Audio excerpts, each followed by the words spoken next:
마테오가 전한 거룩한 복음 말씀입니다. 그때 예수님께서 갈릴레아 호숫가를 지나가시다가 두 형제 곧 베드로라는 시몬과 그의 동생 안드레아가 호수에 어망을 던지는 것을 보셨다. 그들은 어부였다. 예수님께서 그들에게 이르셨다. 나를 따라오너라. 내가 너희를 사람 낚는 어부로 만들겠다. 그러자 그들은 곧바로 그물을 버리고 예수님을 따랐다. 거기에서 더 가시다가 예수님께서 다른 두 형제 곧 제베데오의 아들 야고보와 그의 동생 요한이 배에서 아버지 제베데오와 함께 그물을 손질하는 것을 보시고 그들을 부르셨다. 그들은 곧바로 배와 아버지를 버려두고 그분을 따랐다. 주님의 말씀입니다. 그리스도님 찬미합니다. 찬미예수님, 오늘은 11월의 마지막 날이면서 연중 34주간 금요일이면서 성 안드레아 사도 축일이기도 합니다. 이렇게 복된 날 예수님께서는 베드로와 그의 동생 안드레아를 부르는 모습을 보여주십니다. 베드로와 안드레아는 어부였습니다. 그들이 예수님을 처음 만나 뵐 때도 어망을 던지고 있었죠. 자신의 일에 성실하게 임하며 살아가던 사람임을 보여주고 있는 부분입니다. 그런 그들에게 예수님은 직접 다가가셔서 나를 따라오너라. 너를 사람 낚는 어부로 만들어주겠다 하며 초대하고 계십니다. 우리야 예수님이 어떤 분이시고 어떤 능력을 지니신 분이시라는 것을 배워 알고 있었지만 베드로와 안드레아가 예수님을 처음 만났을 땐 그런 이해가 전혀 없었습니다. 정말 생판 모르는 사람이 대뜸 다가와서 자신과 함께 가자고 제안했던 것이죠. 그런데 베드로와 안드레아는 그런 생판 모르는 예수님의 부름을 무시하지 않았습니다. 건성으로 듣지도 않았습니다. 그리고 그들은 그물을 버리고 예수님을 따라갑니다. 여러분이라면 하실 수 있으시겠습니까? 저라면 할 수 있었을까요? 선뜻 내라고 이야기하기가 어렵다는 생각이 계속해서 들게 됩니다. 왜냐하면 그물을 버리는 것은 생업을 버리는 것이고 생업을 버리는 것은 곧 삶을 온전히 다 바쳐야 한다는 뜻입니다. 이렇게 중차대한 일을 처음 본 사람에게 맡기는 것은 쉬운 일이 아닙니다.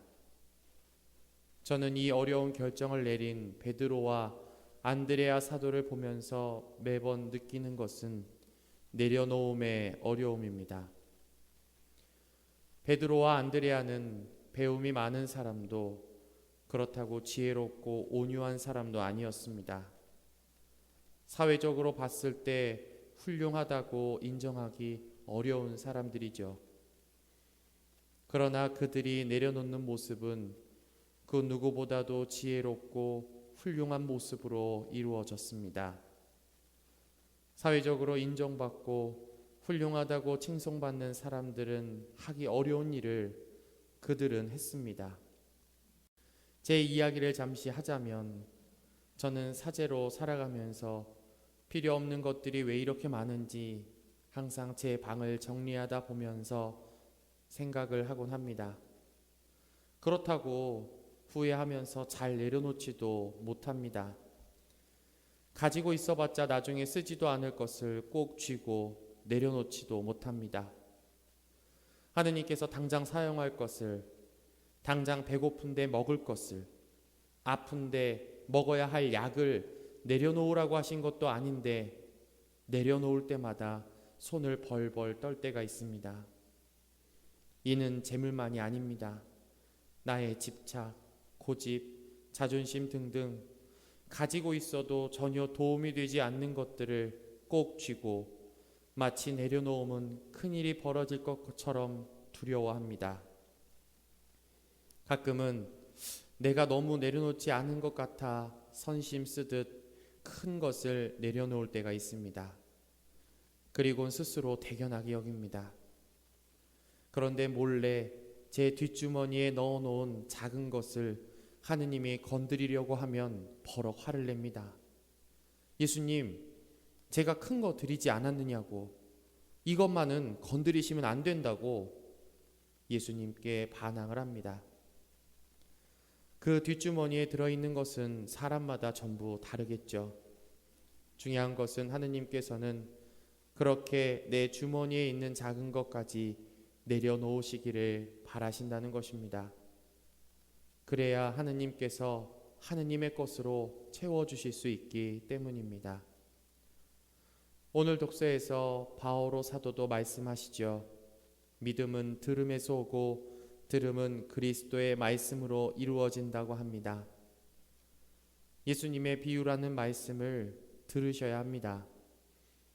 그것을 비워도 절대 큰일이 벌어지지 않는다는 예수님의 사랑의 부르심을 믿으셔야 합니다. 그러면 그대로 이루어질 것입니다. 베드로와 안드레아는 예수님을 위해 자신의 삶을 다 내려놓았지만 그 삶이 항상 순탄하지만은 않았습니다. 가끔은 무너지기도 하고 바보 같을 때도 있었고 심지어 예수님을 배신하기까지 했습니다. 그러나 사도들은 비움을 멈추지 않았기에 예수님께서 부활하셔서 다시 오셨을 때 예수님을 알아보고 새로운 삶을 살아갈 수 있었습니다. 오늘 기념하는 안드레아 사도를 보십시오. 예수님께서 승천하시고 나서 그리스 북부 지방에서 복음을 전파하다가 예수님과 같은 십자가형을 받게 됩니다. 예수님께서 십자가형을 받으실 때 도망을 가고 코빼기도 보이지 않았던 안드레아가 예수님과 같은 죽음을 맞이하게 된 것입니다. 참 신기하죠. 어떻게 이렇게 다른 사람이 될 수 있었을까? 자신이 처음에 예수님을 만났을 때 그물을 내려놓은 것처럼 매 순간 자신이 쥐고 있는 그물을 내려놓는 삶을 살았기에 가능했다고 생각합니다. 여러분들도 이 힘든 일을 시작하셨으면 좋겠습니다. 삶에서 가장 중요한 일은 얼마나 잘 쌓아놓느냐가 아니라 얼마나 잘 비우느냐에 달려있다는 것을 잊지 마시고 오늘부터라도 내가 가진 시간과 욕심과 마음을 비워내는 복된 하루가 되시기를 기도드리겠습니다. 아멘.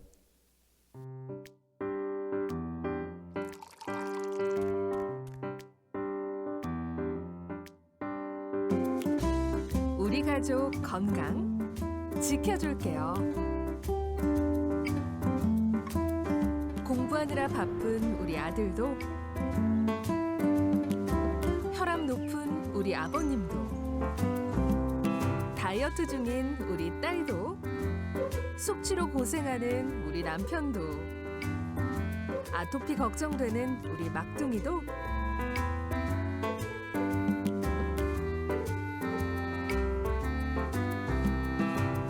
바쁜 우리 가족 성 필리포 생태마을 청국장 가루가 엄마의 마음으로 지켜줄게요.